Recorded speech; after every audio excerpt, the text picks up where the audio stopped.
Karen's sneer could curdle milk, and her daughter's giggles were nails on a chalkboard. The park, meant for laughter, was now a stage for her venom, and nobody saw the reckoning coming. The summer sun beat down on Willow Creek Park, where kids usually chased dragonflies or swung from monkey bars. Today, though, the air was thick with tension. Karen Thompson, the self-appointed queen of the Willow Creek Homeowners Association, stood with her hands on her hips, her oversized floral blouse straining at the seams.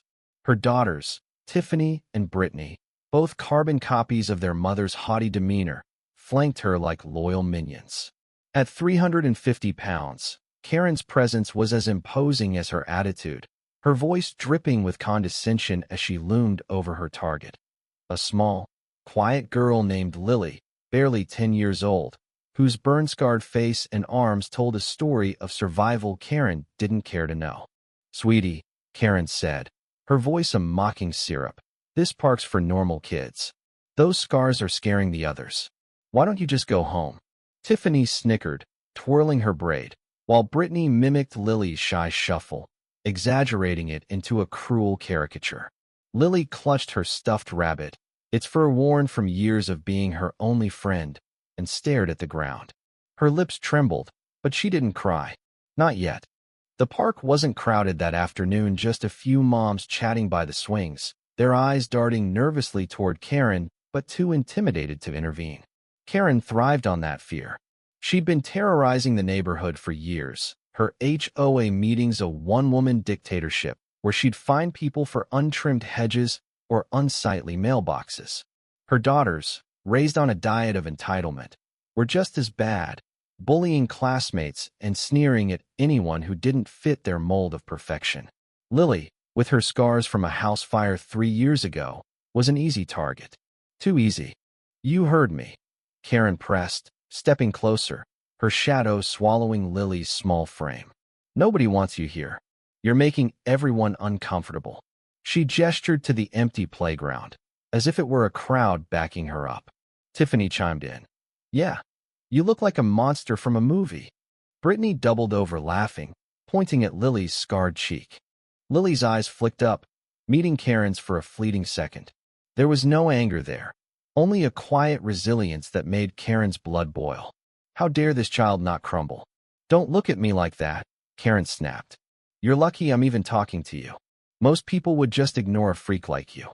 Unbeknownst to Karen, a pickup truck had pulled into the park's lot moments earlier. Mike Delgado, Lily's father, was still in his firefighter's uniform, his shift at Station 12 having ended early. He'd come to surprise Lily, maybe take her for ice cream after a tough week at school. His dashcam, a habit from years of documenting emergencies, was still clipped to his windshield, recording everything. Mike had parked just out of sight, behind a row of oaks, and was halfway across the grass when he heard Karen's voice. His steps slowed, then stopped, as he processed what he was seeing. His daughter, his brave, beautiful Lily, being torn apart by a woman who didn't deserve to breathe the same air as her. Mike's hands clenched into fists, but he didn't charge in. Not yet.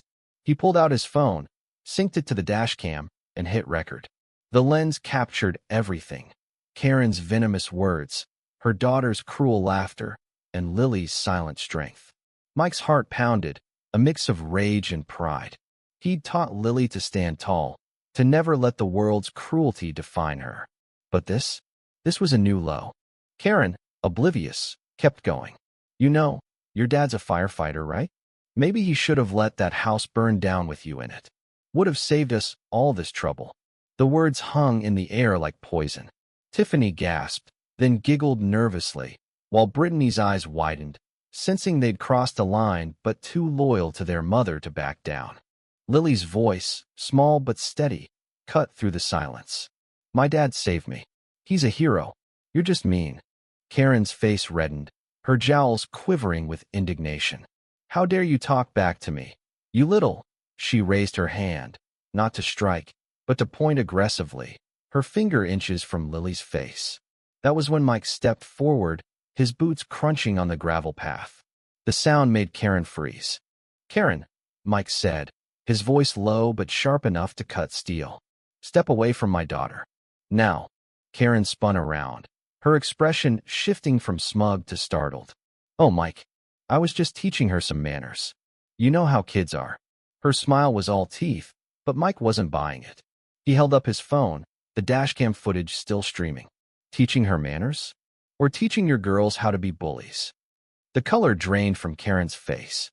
Tiffany and Brittany exchanged panicked glances, suddenly aware of the weight of their actions. The moms by the swings were now watching openly, their phones out, recording the showdown. Karen's empire of fear was crumbling, and she knew it. "You can't record me without my consent." Karen sputtered, her voice shrill. "That's illegal." Mike didn't flinch. "Public park, Karen. No expectation of privacy. And I've got every word you said to my daughter on here." He tapped his phone, including that bit about letting her burn. "Real classy." Lily ran to her father, burying her face in his side. Mike wrapped an arm around her, his eyes never leaving Karen's. "You've been running this neighborhood like your personal kingdom for too long. You think you can shame a child for surviving something you'd never have the strength to face? You're pathetic." Karen opened her mouth to argue, but the words died in her throat. The other parents were closing in now, their murmurs of agreement growing louder. One mom, a quiet woman named Sarah who'd been fined by Karen for planting unauthorized roses, spoke up. "I'm sending this to the HOA board." "You're done, Karen." The next week was a whirlwind. Mike posted the dashcam footage online, edited to protect Lily's identity, but leaving Karen's cruelty in full view. The video went viral, shared across neighborhood groups and beyond.